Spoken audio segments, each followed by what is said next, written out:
Walk on your heels again. How do you like it?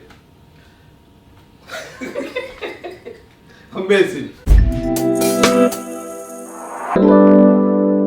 Over the past years, I've been experiencing pain in my legs, Okay. knees, Okay. ankles, Okay. toes, Have you ever had any kind of low back pains? lower back pains. Sometimes if I bend and come up in the wrong direction, Mm-hmm. I'm fucked up. Okay. Meaning that I have pain for like 2-3 hours. Ask my wife, she can say it. You know, shit, is this normal?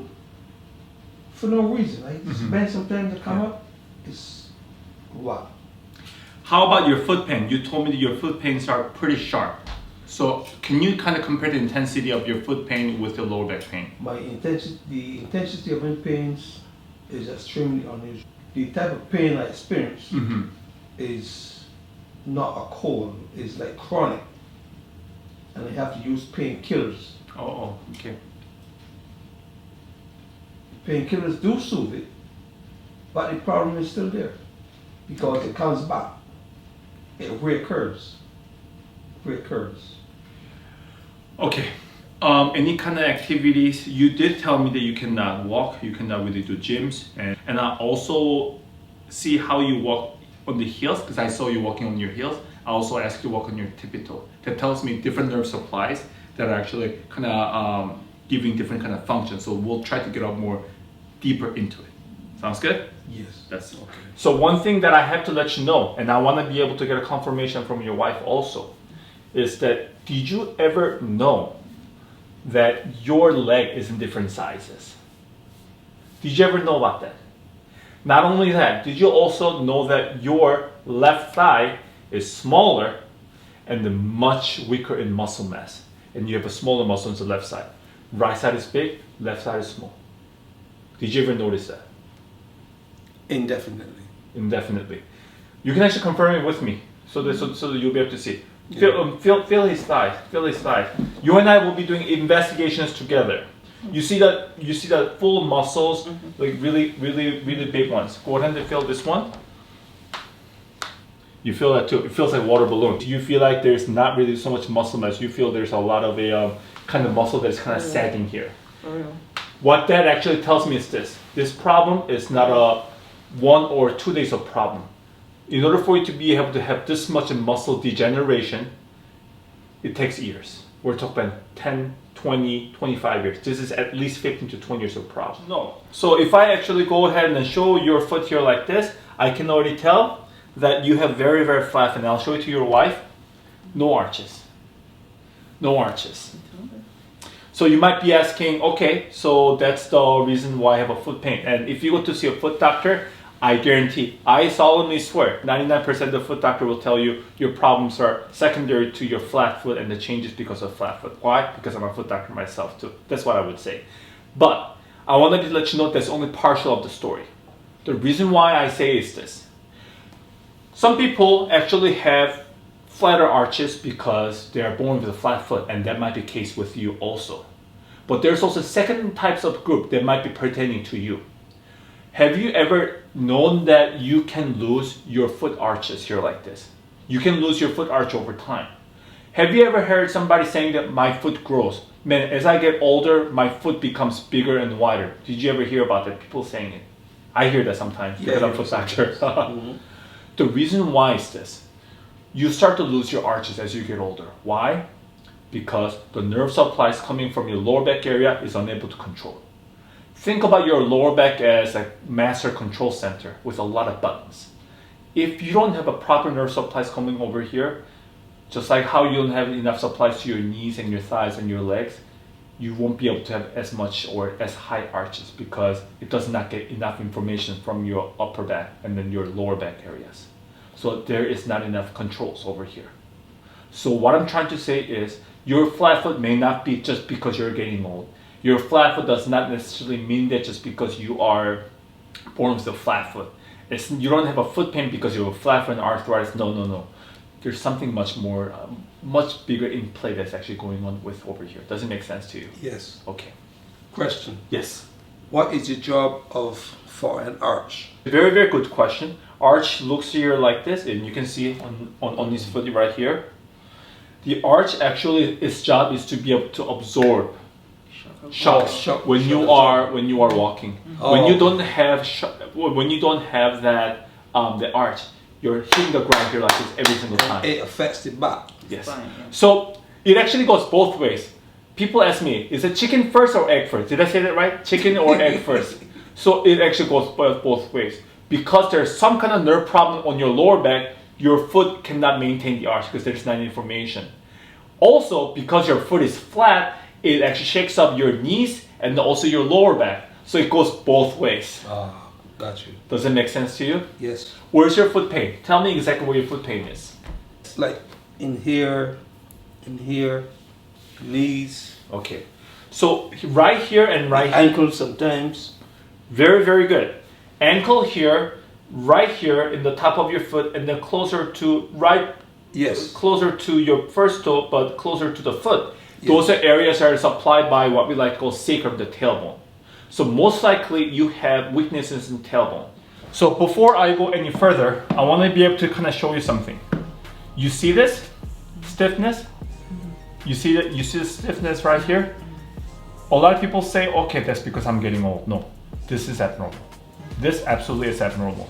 How do I know this is not because of the stiffness? It's because of the age.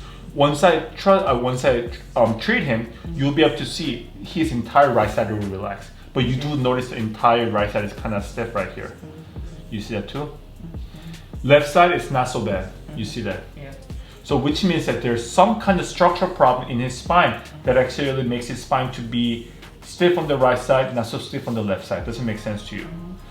When you have a problem, when you have acute problem, acute swelling, inflammations in the body, you'll start to get what we like to call heat, calor.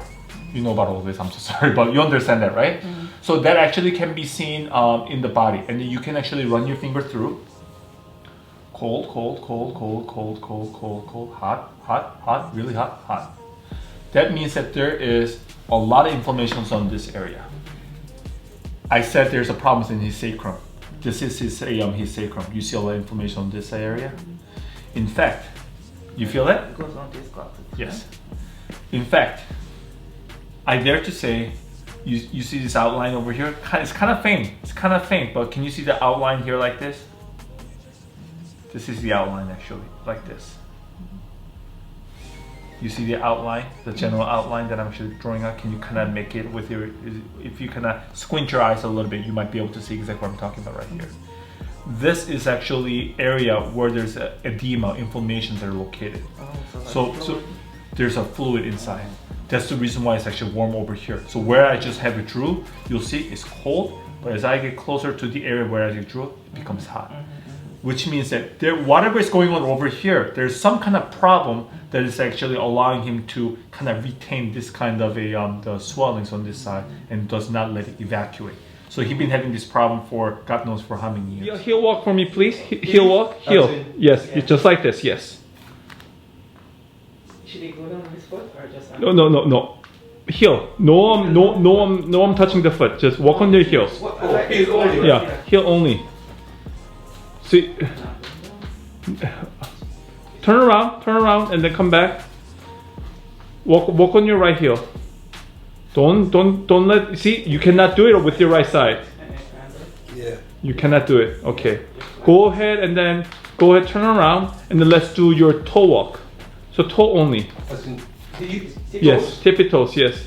He cannot do it with the right side again. He cannot do it with the right side. It falls. Go ahead and then do it over here. Yeah, go ahead and walk back to me. He cannot do it with the right side. He can't.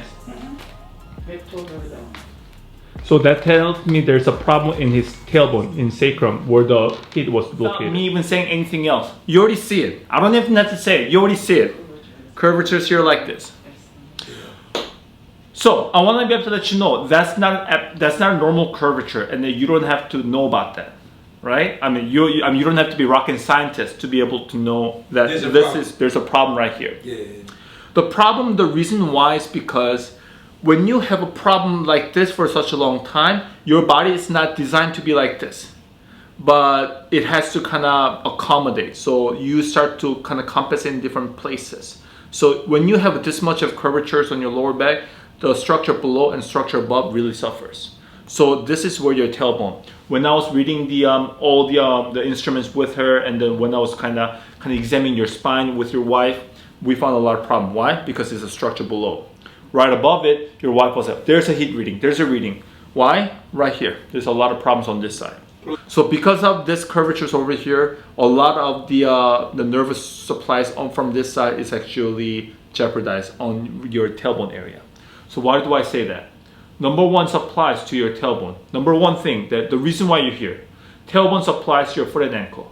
If you start to have a kind of weakness or sensations, the reason why you cannot go tippy-toe up and down, the reason why you cannot do heel, because there's a problem right here.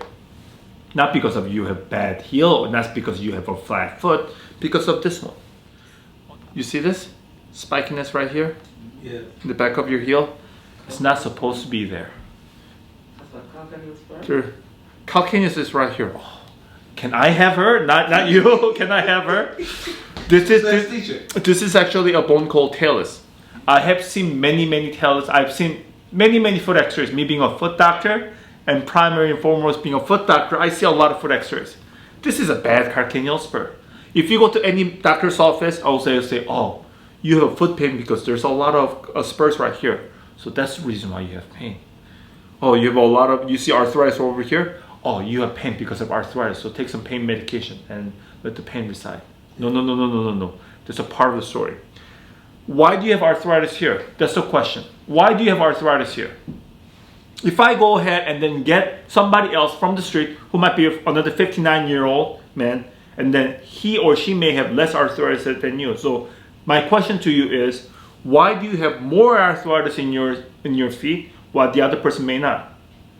Are you unlucky? Are you genetically unfortunate? What is the reason? The reason is what's above. All that chaos that's going on in your spine makes this. Why? Because it does not get enough nerve supplies. You see the falling arch right here? Why? Because you don't get enough information from tailbone and the lower back area. So what am I trying to say to you? You have a lot of problems over here. Enough to justify, say that you have enough arthritis, enough bone spurs here, say, I can do surgery, so I have enough justification. But what I'm trying to tell is that while it could be true, while you could benefit from all these kind of procedures that I have told you about, still it remains that your spine is the reasons why you have all this kind of foot pain. That's still number one. Everything can be secondary, but this is still number one. How do I know? Why am I so sure about that? Well, you tell me after I fix your spine. You let me know how your spine feels. Sounds good? Contact right here. Let it down. Let your belly down. There we go. Feel this. Feel this now. Feel the differences. One bone. We did one bone. We did one bone. Feel this now. Is it the same? No, it's different. It's different. You remember the swellings that you actually Yeah. had? Look, it's actually much bigger now. It's actually going almost like it was localized, it's actually going away. What does that tell you? Swellings are dissipating. Yes,